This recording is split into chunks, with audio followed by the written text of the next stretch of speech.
अस्सलाम वालेकुम and hello दोस्तों, मैं जुलेखा अरफात zulekhaskichen.com से। अगर आप मेरे चैनल पे नए हैं तो सब्सक्राइब का लाल बटन दबाएं और बराबर में जो बेल आइकन है उसे ऑल नोटिफिकेशंस पर क्लिक करें। ऐसा करने से आपको मेरी रेसिपी सबसे पहले देखने मिलेगी, वो भी फ्री में। और रेसिपी अच्छी लगे तो लाइक जरूर कीजिएगा। चलिए देखते हैं आज की रेसिपी। तो चलिए आज हम बनाते हैं बेहतरीन दावतों वाला चिकन कोरमा। बहुत ही झटपट बनता है, क्विकली इजी भी है और इसे आप नान के साथ या फिर रोटी, पराठा, फुल्का किसी के भी साथ सर्व कीजिए। बड़ा मस्त बनता है। ये देखिए, इसकी ग्रेवी मैं आपको दिखा देती हूँ।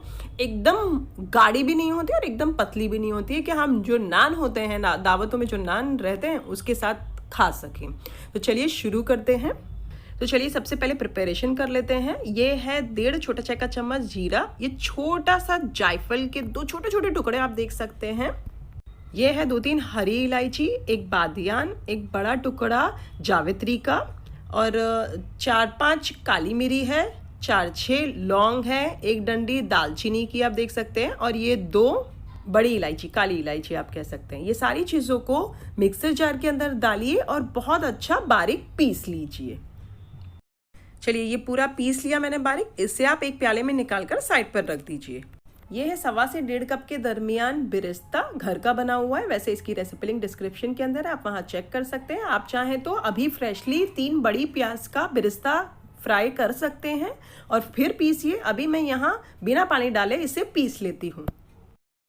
ये देखिए, ये भी मैंने एकदम बारीक पीस लिया। इसे भी आप चाहें तो पानी डालकर भी पीस लें, कोई दिक्कत नहीं है। हाँ, मैंने बिना पानी डालकर पीसा है और इसे भी निकाल लीजिए और इसे साइड पर रख दीजिए। अब हम तीसरी प्रिपरेशन कर लेते हैं। कुछ घंटे पहले मैंने 12 से 15 बादाम भिगाने रखे थे अच्छे पानी में। उसी पानी से मैंने डालकर मिक्सर जार के अंदर उसे पीस लिया बहुत बारीक। इसे भी साइड पर रख दीजिए। चलिए चूल्हा चालू कर दीजिए एक पतीली का और 2 बड़े चम्मच में यहाँ असली घी के डाल रही हूँ। उससे टेस्ट बहुत ही बढ़िया आएगा। आप चाहें तो टोटली स्किप कर सकते हैं। और इसके साथ साथ 2 बड़े चम्मच मैं तेल के डाल रही हूँ। अच्छा, आप चाहें तो ज़्यादा भी डाल सकते हैं क्योंकि ये जो रेसिपी है दावतों वाली चिकन कोरमे में ज़्यादा तेल ही लगता है, बट मैं कम डाल रही हूँ। हाँ, बट आप चाहें तो ज्यादा डाल सकते हैं। और तेल और घी, तेल में डाल दीजिए 2 तेज पत्ता, 4-5 हरी इलायची, एक डंडी दालचीनी की और एक बादियान। मैं यहाँ शाह जीरा डाल रही हूँ 1/4 छोटा चाय का चम्मच। आप चाहें तो साबुत नॉर्मल वाला जीरा आता है वो भी डाल सकते हैं। इसे तड़तड़ा जाने दीजिए थोड़ा। जब तड़तड़ा जाए मीडियम आंच पर तो 2 टेबलस्पून भरकर अदरक लहसुन का पेस्ट डालिए और उसे फ्राई कीजिए। आपने तब तक फ्राई करना है जब तक अदरक लहसुन के कच्चेपन की खुशबू ना चली जाए, तब तक। जब अदरक लहसुन भून जाए तो यहाँ मैंने 1 किलो तक की चिकन को धोकर, नितार कर, साफ कर साइड पर रखा था, चर्बी भी निकाल ली थी।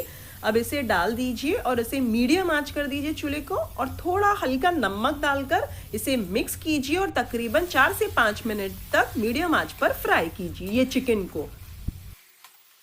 या तब तक फ्राई करें जब तक इसका कलर चेंज नहीं हो जाता चिकन का। अच्छा, बार बार चलाते रहिए हाँ चम्मच की मदद से। जब 5 मिनट हो जाए तो यहाँ मैंने साइड पर चिकन के पीसेस को कर दिया है और बीच में जो तेल आपको दिख रहा है और घी दिख रहा है उसके अंदर मैं डाल देती हूँ 2 छोटे चाय के चम्मच कश्मीरी लाल मिर्च पाउडर। मेरा ज़्यादा स्पाइसी नहीं, अगर आपका स्पाइसी हो तो कम डालिएगा। इसे डालकर क्विकली मिक्स कर लीजिए। चूल्हा मीडियम आंच पर ही रखा है, आप चाहें तो स्लो भी कर सकते हैं। मिक्स करने के बाद मैं चूल्हा स्लो कर देती हूँ क्योंकि आगे मसाले और डाल रही हूँ ना। तो यहाँ डाल दीजिए 3 छोटे चाय के चम्मच धनिया पाउडर, आधा छोटे चाय का चम्मच हल्दी पाउडर, हल्का नमक क्योंकि हमने स्टार्ट में नमक डाला है तो इस हिसाब से ज़रा संभल के डालिएगा, और आधा छोटे चाय का चम्मच ज़ीरा पाउडर। ये सारी चीज़ों को डालकर मिक्स कर दीजिए। 1 से 2 मिनट तक के मसाले के अंदर ये चिकन को भून लीजिए स्लो आंच पर। बार बार चलाते रहिए सो दैट चिकन हल्का सा भून भी जाए मसाले में भी और मसाला भी हल्का भून जाए।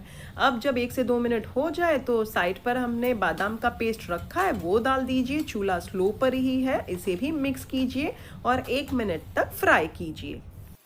1 से 2 मिनट के बाद चूल्हा मीडियम आंच कर दीजिए और ये मिक्सर जार के अंदर मैंने आधा कप पानी डाला और उसमें चलाकर इसमें डाल दिया क्योंकि जो हमने पीसा था बादाम वो सारा यहाँ वहाँ चिटका हुआ होगा तो वो सारा इसमें आ जाएगा। तो चलिए इसे भी मिक्स कर लीजिए और मीडियम आंच पर इसे 1 मिनट तक भूनिए क्योंकि ये जो रेसिपी है ना यहाँ बस भूनना है और उसका टेस्ट जो बेहतरीन निकलेगा भूनने से वही असल टेस्ट आएगा हमारा।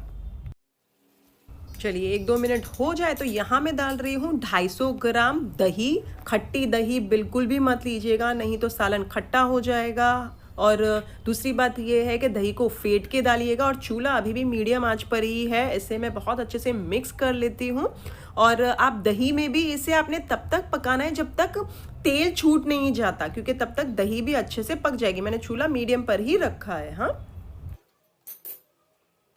दही भूनने के लिए 4 से 5 मिनट लगेंगे। आप 4 से 5 मिनट तक ऐसे मीडियम आंच पर इसे पकते रहने दीजिए, बीच बीच में चलाते रहिए। जब 4 से 5 मिनट हो जाए तो चूल्हा मीडियम पर ही रखिए। अब मैं डाल देती हूँ ये जो बेरेस्ता हमने पीस के रखा है वो, और सबसे पहला जो मसाला हमने पीस के रखा था ये सारा डाल दीजिए। बहुत अच्छे से मिक्स कीजिए।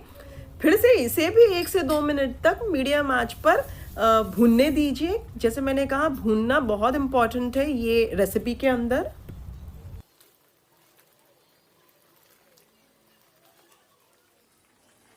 चलिए कितना अच्छा भून चुका है, 1 से 2 मिनट यहाँ पर भी हो चुकी है। अब आप देख सकते हैं तेल कितना माशाल्लाह परफेक्टली ऊपर आ चुका है। यहाँ मैंने साइड पर 1.25 से 1.5 कप पानी लिया है। पानी अब अपने स्वाद अनुसार ले सकते हैं, कितना गाढ़ा और कितना पतला और कितना गाढ़ा आपको चाहिए।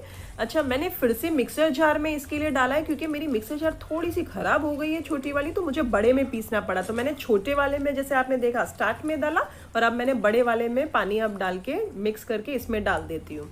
तो चलिए, ये पानी डालने के बाद इसमें एक उबाल आ जाने दीजिए। जब उबाल आ जाए तो मैं यहाँ क्या डाल रही हूँ, हल्के 1 से 2 कतरे केवड़ा वाटर के। आप चाहें तो ये स्किप कर सकते हैं, लेकिन इससे एकदम बाहर दावतों जैसी खुशबू भी आएगी और टेस्ट भी आएगा, हल्का फ्लेवर आएगा। चलिए इसे भी मैं मिक्स कर लेती हूँ। अब जब उबाल आ चुका है, चूल्हा कर दीजिए स्लो आंच, और ढक कर इसे तकरीबन 10 से 12 मिनट या 15 मिनट तक पकाएं, या तब तक पकाएं जब तक चिकन पूरी तरीके से गल नहीं जाती, तब तक। चलिए तकरीबन 10 से 12 मिनट हो चुके हैं। वैसे मेरी चिकन बड़ी है, इसके लिए मुझे 10-12 मिनट लगे। आपकी चिकन छोटी होगी तो अब हम कब से इसे भून रहे हैं मसाले के अंदर, तो बाय द टाइम तो चिकन गल भी जाएगी। तो आपको तो शायद एंड में 2 से 4 मिनट उसे हल्का सा दम पे रखने की ज़रूरत है। फिर जब 4-5 मिनट हो जाए तो खोल कर चेक कर क्योंकि पानी डालोगे तो थोड़ा सा पकना भी तो चाहिए ना, 4-5 मिनट ग्रेवी। 3-4 मिनट 5 मिनट तक ग्रेवी पका लीजिए स्लो आंच पर ढककर, और फिर जब हो जाए तो बंद कर दीजिए। ये देखिए क्या बेहतरीन लग रहा है हमारा चिकन कोरमा, शादियों वाला है ना, मज़ेदार एकदम। और इसकी ग्रेवी कैसी, एकदम पतली भी नहीं होती और एकदम गाढ़ी भी नहीं होती। इसे आप नान के साथ सर्व करें या रोटी पराठा फुल्का किसी के भी साथ सर्व करें। वैसे इनमें से कुछ की रेसिपी लिंक मैं आपके लिए डिस्क्रिप्शन के अंदर डाल देती हूँ, आप वहाँ चेक कर लीजिएगा। तो ये थी आज की रेसिपी। अगर आप मेरी ये वाली रेसिपी बनाएं तो मेरे साथ कमेंट सेक्शन में जरूर शेयर कीजिए, मुझे आपके कमेंट्स पढ़ने बहुत अच्छे लगते हैं। फिर से हाजिर होंगी एक नई शानदार रेसिपी के साथ। अंटिल देन टेक केयर, अल्लाह हाफिज, बाय।